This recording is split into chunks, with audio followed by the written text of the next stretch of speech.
낯선 슬리퍼 한 켤레가 뒷문 앞에 나타난 그날은 우리 가족이 금이 가기 시작한 날이기도 했다. 나는 그것을 어느 이른 아침 평소처럼 쓰레기를 버리려고 뒷문을 열었을 때 발견했다. 아직 어둡고 이슬 머금은 찬 공기가 감돌았으며 시멘트 바닥에는 밤새 내린 비의 흔적인 작은 물방울들이 남아 있었다. 그러나 그 희미한 빛 속에서도 내 눈에는 분명히 보였다. 그것은 현관 앞에 가지런히 놓여 있었다. 마치 누군가 일부러 잘 보이게끔 정성스레 두고 간 것처럼. 연한 베이지색 여성용 슬리퍼 한 켤레. 얇은 끈에 세련된 디자인으로 도시의 젊은 여성이 신을 법한 스타일이었다. 굽이 조금 달았고 밑창에는 마른 진흙과 몇 가닥의 들풀이 붙어 있었다. 그러나 내 심장을 먹게 만든 건 슬리퍼 끈에 희미하게 남아있던 향수 냄새였다. 익숙하지 않은 향, 맑고 차가운 느낌. 우리 집에서 한 번도 맡아본 적 없는 향이었다. 나는 말없이 굳어섰다. 남편은 벌써 10년 전에 세상을 떠났고 아들 지우는 지금 아내 지은과 어린 아들과 함께 이 집에 살고 있다. 어제 그 셋 말고는 아무도 이 집을 나선 적이 없다. 그리고 나는 안다. 저 슬리퍼는 내 것도 지은이의 것도 아니다. 그녀의 신발장 안 신발들을 모두 본 적이 있다. 하나같이 흙탕물에 닿은 적 없는 듯 번쩍거리며 정돈돼 있었다. 나는 아무도 깨우지 않았다. 아무의 이름도 부르지 않았다. 내가 물으면 그들은 나를 걱정스러운 눈빛으로 바라볼 것이기 때문이다. 마치 내가 진짜로 정신이 흐려진 사람처럼. 나는 조용히 몸을 숙여 슬리퍼를 집어들고 비닐봉지에 넣어 쌀독의 가장 깊숙한 곳에 감췄다. 더 이상 내가 정리할 수 없는 그곳에서 아직 내 작은 공간으로 남아있는 구석에. 그날 아침 나는 평소처럼 모든 일을 했다. 일찍 일어나 손자를 위한 죽을 끓이고 식탁을 닦고 냉장고를 정리했다. 내가 죽 그릇을 식탁에 놓았을 때 지은이 침실에서 나왔다. 얼굴엔 화사한 미소, 머리는 단정히 묶여 있고 입술엔 갓바른 립스틱, 은은한 향수 냄새가 퍼졌다. 하지만 그것은 오늘 아침 내가 슬리퍼에서 맡았던 그 냄새가 아니었다. 어머님 또 일찍 일어나서 요리하셨네요. 어머님 좀 쉬세요. 제가 해도 돼요. 나는 고개만 끄덕였다. 아무 말도 하지 않았다. 이 집에서는 내 입이 더 이상 소리를 내는 것에 익숙하지 않다. 내가 말하면 그것은 마치 내가 혼잣말을 하는 것처럼 흘러가 버린다. 그때 나는 눈치챘다. 지은은 회색 털실내화를 신고 있었다. 근처 슈퍼에서 산 싸구려 슬리퍼. 나는 안다. 그것은 그 슬리퍼가 아니다. 아침 식사는 여느 날처럼 흘러갔다. 아들은 급히 출근했고 손자는 학교에 데려다 주었고 지은은 다시 방으로 들어가 조용히 음악을 틀고 누군가에게 전화를 걸었다. 나는 듣지 않으려 했다. 그저 조용히 부엌에서 설거지를 하고 있었지만 그녀의 말 한마디 한마디는 벽을 뚫고 나의 가슴에 바늘처럼 꽂혔다. 어젯밤 너무 늦게 자서 피곤해 죽겠어. 근데 그럴만했지. 응, 다행히 아무도 눈치 못 챘어.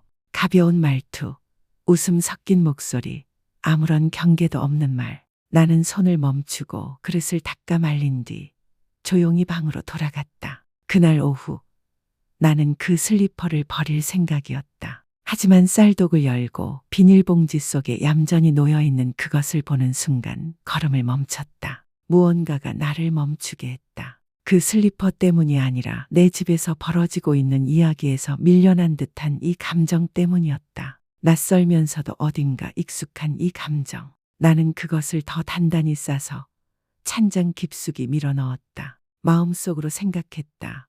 만약 내일 또 나타난다면 그건 분명히 무언가 있다는 뜻이다. 그리고 나는 예상하지 못했다. 그것이 정말로 다시 나타났다. 다음 날 아침, 마치 반복되는 꿈처럼 나는 뒷문을 열었고 그 슬리퍼가 다시 그 자리에 있었다. 나는 굳어버렸다. 여전히 그 베이지색 슬리퍼, 여전히 똑같은 디자인, 얇고 세련된 끈. 하지만 이번에는 뭔가 달랐다. 끈에는 약간의 습기가 남아 있었고 밑창엔 흙이 약간 묻어 있었다. 누군가 최근에 신었다는 증거. 나는 손을 뻗어 만졌다. 내 손은 차가웠지만 슬리퍼는 따뜻했다. 나는 곧장 집 안으로 들어가 쌀통을 열어 어제 숨겨둔 슬리퍼를 확인했다. 그대로였다. 내가 단단히 묶은 비닐봉지 안에 있었다. 이 마른 곳, 이건 다른 한 켤레라는 뜻이다. 똑같이 생긴. 적어도 두 켤레가 존재하고 그 슬리퍼의 주인은 다시 돌아왔다.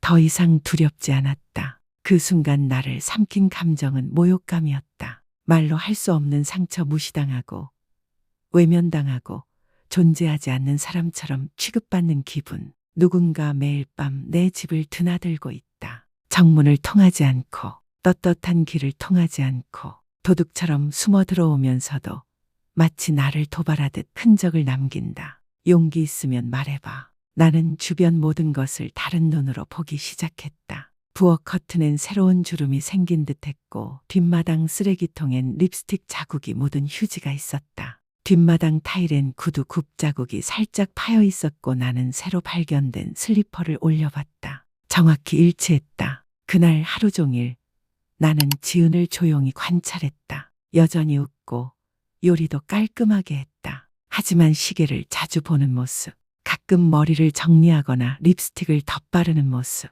나는 방문 뒤에 숨어 그녀가 통화하는 소리를 들었다. 아니, 오늘 밤은 안 돼. 어제 진짜 아슬아슬했어. 응, 며칠만 기다려. 시어머니가 눈치챈 것 같아. 나는 돌아섰고 심장이 쿵쾅거렸다. 그녀의 목소리는 떨림이 없었다. 그녀는 두려워하지 않았다. 그녀는 내가 증거가 없다는 걸 알고 있다. 그리고 어쩌면 지훈이 나를 믿지 않을 거라는 것도 알고 있을 것이다. 그날 오후 그녀가 손자를 데리러 나간 사이 나는 그녀의 방에 들어갔다. 오래 머물지는 않았다. 옷장은 정돈돼 있었고 신발장은 모두 새 것이었다. 하지만 화장대 서랍 안에서 나는 라벨 없는 작은 향수병을 발견했다. 열어서 냄새를 맡았다. 바로 그 슬리퍼에서 풍기던 향이었다. 그날 밤 나는 잠을 자지 않았다. 얇은 이불을 덮고 방문을 살짝 열어놓은 채 누워 있었다. 새벽 2시 복도에서 아주 조심스러운 발소리가 들렸다. 찰칵, 아주 작은 소리. 뒷문 자물쇠를 여는 소리였다. 나는 조심스럽게 방을 나섰다. 불은 켜지 않았다. 거실 문틈 사이로 뒷마당을 내다봤다. 달빛이 비치고 있었고 나는 지은을 보았다. 그녀는 얇은 가운을 입고 머리를 풀고 한 손엔 휴대폰을 들고 있었다. 발에는 베이지색 슬리퍼. 그녀는 집 옆 작은 문을 열고 나가 이미 기다리고 있던 한 남자를 만났다. 키가 크고 어딘가 낯익은 체형. 그들은 무언가를 말한 뒤 서로를 껴안았다. 나는 정확히 들을 수 없었다. 하지만 그들이 서로를 만지는 방식은 낯선 사람도 막 시작한 관계도 아니었다. 오래된 친밀함이 느껴졌다. 나는 떨며 방으로 돌아갔다. 하지만 추워서가 아니었다. 내 마음이 반쯤 비어버린 듯했다. 며느리가 외도해서가 아니라 이 거짓이 단순한 일탈이 아니라 계획된 것이었기 때문이다. 다음 날 아침 지은은 여느 때처럼 행동했다. 오히려 평소보다 더 밝았다. 물을 따르고 음식을 내오고 아들을 다정한 목소리로 깨웠다. 자기야, 일어나. 오늘 엄마가 좋아하는 만두 있어. 그리고 나에게 말했다. 어머님 잘 주무셨어요? 밤늦게까지 깨어 계시면 요즘 불면증 심하대요. 나는 그녀를 바라보았다. 부드러운 미소, 상냥한 목소리. 만약 어젯밤 그 장면을 보지 않았다면 나는 그녀를 좋은 며느리라고 믿었을 것이다. 하지만 지금은 그녀의 모든 행동이 마치 연습된 연기처럼 느껴졌다. 매일 이 집안을 속이기 위해 반복되는 연극처럼. 그 순간 나는 깨달았다. 나는 더 이상 이 부엌의 불을 지키는 사람이 아니다. 나는 이 집의 이야기에서 오래전부터 잘려나간 존재였다. 그리고 이제 이 집 벽 너머에서 진짜 무슨 일이 벌어지고 있는지 아는 사람은 나와 그 슬리퍼뿐이다. 한때 나는 내가 이 집의 그림자일 뿐이라고 생각했다. 아무도 신경 쓰지 않고, 아무도 의견을 묻지 않고, 아무도 귀 기울이지 않는 사람. 하지만 나는 알게 되었다. 바로 그 그림자만이 모든 것을 볼 수 있는 존재라는 것을. 지은이 뒷문으로 몰래 나가 그 남자를 만나는 장면을 목격한 밤 이후로 나는 예전처럼 잠을 잘 수 없었다. 매일 밤 나는 침대에 누운 채 움직이지 않고 귀를 곤두세우며 무언가를 기다렸다. 나는 기록하기 시작했다. 남편이 살아있을 때 쓰던 딱딱한 표지의 작은 노트, 이제는 내가 본 모든 것을 기록하는 용도로 쓰인다. 날짜, 시간, 들린 소리, 보이는 흔적, 문이 열린 시간, 발소리가 무거운지 가벼운지, 복도에 맴도는 향기, 손이 떨리는 필체지만 한 줄도 빠짐없이 또렷하게 썼다. 어느 날 밤 나는 웃음소리를 들었다. 아주 작게 부엌 창문 밖에서 지은의 웃음소리였다. 나는 유령처럼 조용히 방에서 나와 벽에 몸을 숨겼다. 창문 틈 사이로 그녀가 대문 근처에서 전화를 들고 있는 것이 보였다. 그녀는 지훈에게는 절대 쓰지 않을 애교 섞인 목소리로 말했다. 응, 나도 보고 싶어. 근데 요즘 집에 그 늙은 여자 눈치가 너무 빨라. 나도 놀랐어.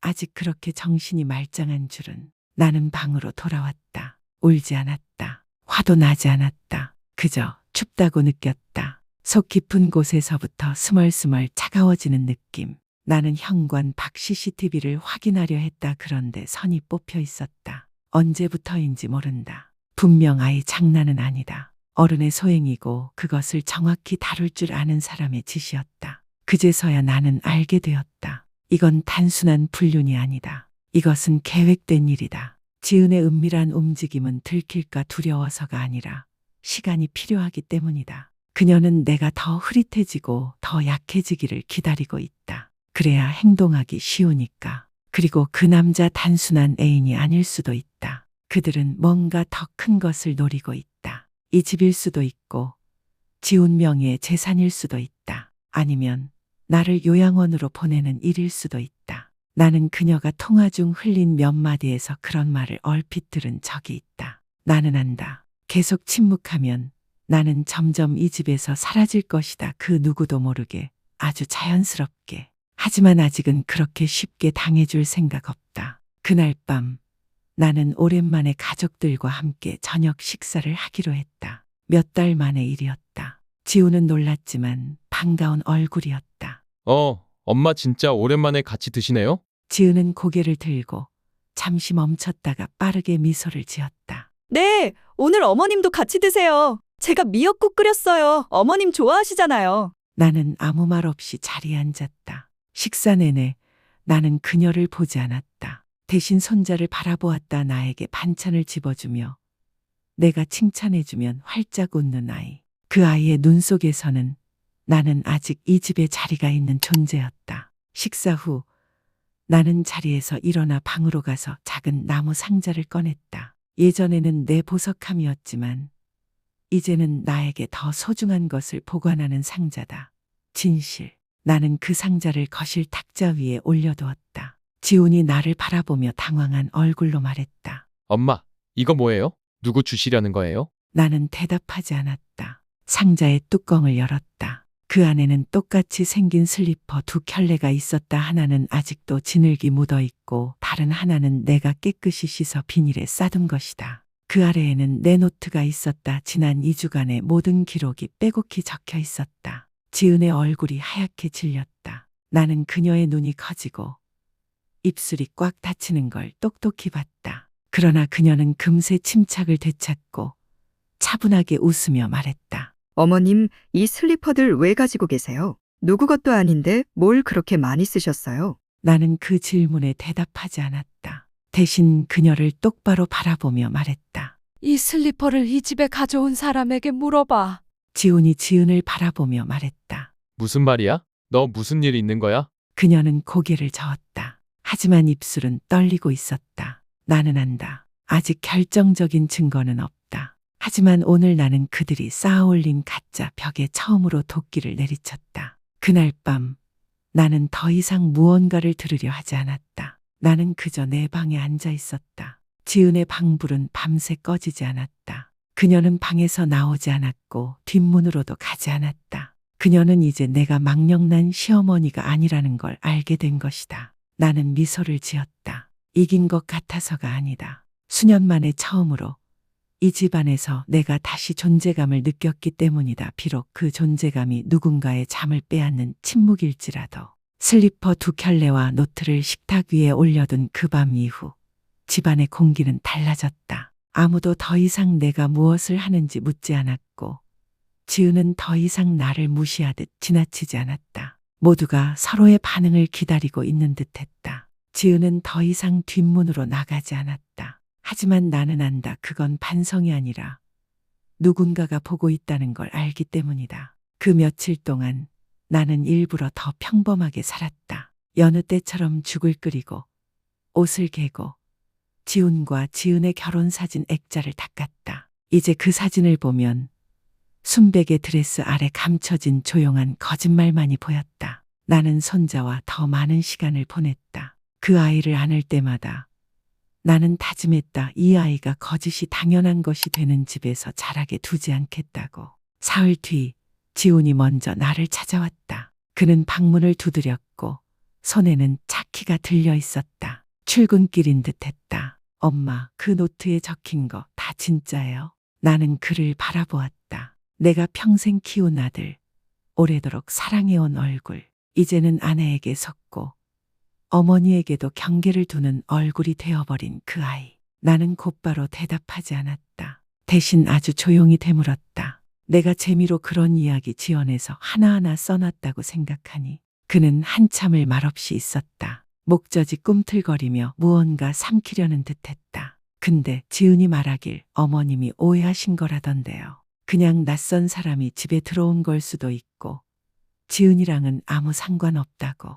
나는 고개를 돌렸다. 내 눈빛이 얼마나 차가운지 그에게 보이고 싶지 않았다. 잘 생각해봐라. 고급 여성용 슬리퍼를 신은 어떤 낯선 사람이 우리 집 뒷문으로 자주 들어오고 하필이면 내 아내가 사라지는 시간대랑 겹친다. 그게 말이 되니? 그는 아무 대답도 하지 않았다. 다만 고개를 살짝 끄덕이고는 돌아섰다. 하지만 그날 그의 등은 더 이상 평소처럼 반듯하지 않았다. 그날 오후 나는 버스를 타고 정 변호사 집에 갔다. 오랜 친구이자 한때 변호사였던 사람. 나는 한가득 문서를 넣은 가방을 가져갔다. 집문서, 위임장, 통장 사본 모두 다 거실 탁자 위에 올려놓고 또렷한 목소리로 말했다. 이 모든 걸 다시 제 이름으로 돌려주세요. 일시적이라도 좋으니까 위험 요소는 제거해야 해요. 그리고 복사본도 따로 필요합니다. 정 변호사는 놀란 얼굴로 말했다. 이렇게까지 해야 할 정도예요. 나는 씁쓸하게 웃었다. 당신이 더 잘 알잖아. 가족이란 게 가난 때문에 무너지는 게 아니라 연기를 너무 잘하는 사람들 때문에 무너진다는 걸. 사흘 뒤 나는 모든 서류 복사본을 받았다. 완벽하게 처리되었고 합법적이었으며 조용히 이루어졌다. 나는 그것들을 금고에 넣고 비밀번호를 새로 바꾸었다. 아무도 모르게. 그날 밤 지은이 내 방문을 두드렸다. 1년 넘게 없던 일이었다. 그녀는 과일 접시를 들고 있었고 억지로 웃는 듯한 얼굴이었다. 어머님, 사과 좀 드세요. 오늘 사과 진짜 달더라고요. 나는 접시를 바라보았다. 사과는 가지런히 놓여 있었고 이쑤시개도 정돈되어 꽂혀 있었다. 평소와 다름없었다. 하지만 이번엔 나는 손도 대지 않았다. 앉아봐. 그녀는 잠시 멈췄다가 마주 앉았다. 시선을 피하지 않고 나를 관찰하고 있었다. 어머님, 혹시 저에 대해 오해하고 계신 거 아니에요? 나는 바로 대답하지 않았다. 대신 서랍에서 두꺼운 봉투 하나를 꺼내어 식탁 위에 올려놓았다. 이 안엔 이 집에 대한 모든 서류의 복사본이 들어있어. 오늘부터 이 집에 대한 모든 결정권은 나에게 있어. 그걸 내가 알게 하고 싶었어. 나를 아무것도 못하는 사람으로 보지 마. 지은의 얼굴이 하얗게 질렸다. 하지만 최대한 평정을 유지하려 애썼다. 어머님, 그게 무슨 뜻이에요? 저 못 믿으시겠단 말씀이세요? 나는 그녀의 눈을 똑바로 바라보며 말했다. 아니, 난 내가 어떤 사람인지 잘 알고 있어. 나는 자리에서 일어나 물을 따랐고 방으로 돌아가기 전 마지막으로 한마디를 덧붙였다. 너도 알아도 내가 침묵한다고 해서 약한 게 아니야. 그건 준비하는 시간이었을 뿐이야. 그날 밤 집안은 조용했다. 지우는 저녁을 먹고 돌아오지 않았고 지은은 일찍 방문을 닫았다. 나는 거실에 앉아 시계의 똑딱거리는 소리를 들으며 낡은 기록 노트를 손에 쥐고 있었다. 수년 만에 처음으로 나는 다시 이 집의 문지기가 된 느낌이었다. 그날 아침 비는 내리지 않았지만 하늘은 두껍고 회색 구름으로 가득했다. 무언가 끝나려는 예감이 들었다. 집안은 이상할 정도로 조용했다. 부엌에서는 냄비 부딪히는 소리도 평소 퍼지던 묽은 죽 냄새도 없었다. 복도에서 오가던 내 발소리도 들리지 않았다. 지은은 평소보다 늦게 일어났다. 그녀가 부엌으로 나와 주전자 버튼을 누르려다 그제야 깨달았다. 나는 더 이상 그 자리에 없다는 걸. 그녀는 복도를 따라 걸어와 내 방 문을 두드렸다. 어머님 계세요? 대답은 없었다. 문이 천천히 열렸다. 방 안에는 가지런히 정리된 이불이 보였다. 옷걸이에 걸린 옷도 없었다. 베개는 반듯하게 놓여 있었고 담요는 네모 반듯이 접혀 있었다. 화장대 위는 텅 비어 있었고 그 중앙에는 하얀 봉투 하나와 베이지색 슬리퍼 한 켤레가 놓여 있었다. 아니, 한 켤레가 아니라 두 켤레 깨끗하게 씻긴 슬리퍼와 아직도 진흙이 묻은 슬리퍼. 두 켤레가 나란히 가지런히 놓여 있었다. 무언가를 말하지 않아도 이미 많은 것을 암시하고 있었다. 지은은 말없이 굳어섰다. 떨리는 손으로 봉투를 열었다. 그 안에는 노인의 삐뚤삐뚤하지만 또렷한 글씨로 적힌 쪽지 하나가 들어 있었다. 어떤 건 직접 보지 않아도 엄마는 다 안다. 이 집은 너희에게 남긴다. 하지만 서로를 외면하는 장소로 만들지는 마라. 앞으로는 인생 어느 구석에서도 또 다른 슬리퍼를 숨기지 않아도 되는 삶을 살아라. 엄마는 이제 간다. 날짜도 수신인도 적혀 있지 않았다. 하지만 누구나 알 수 있었다. 이 편지는 특정 인물이 아닌 양심을 향한 것이다. 지은은 그 자리에서 바닥에 주저앉았고 눈물이 흘러내렸다. 아무도 그녀를 꾸짖지 않았다. 아무도 손가락질하지 않았다. 오직 두 켤레의 무생물 슬리퍼와 바람보다 가볍지만 어떤 비난보다 무거운 쪽지 한 장만이 있었다. 그날 오후 지우는 퇴근하고 돌아와 아들이 홀로 놀고 있는 모습을 보고 의아해했다. 늘 아이를 돌보던 어머니가 보이지 않았기 때문이다. 지은이 편지를 건네주었을 때 지우는 아무 말도 하지 않았다. 그는 오래도록 어머니의 방에 앉아 있었다. 이제는 비어버린 방, 그러나 여전히 가족을 조용히 지켜온 한 여인의 존재로 가득한 공간이었다. 그 이후로 아무도 그녀가 어디로 갔는지 몰랐다. 경찰에 실종 신고를 하는 사람도 없었고 이웃에게 묻는 사람도 없었다. 왜냐하면 그들은 알고 있었다. 그녀는 사라진 게 아니라 딱 맞는 때에 스스로 물러났다는 것을.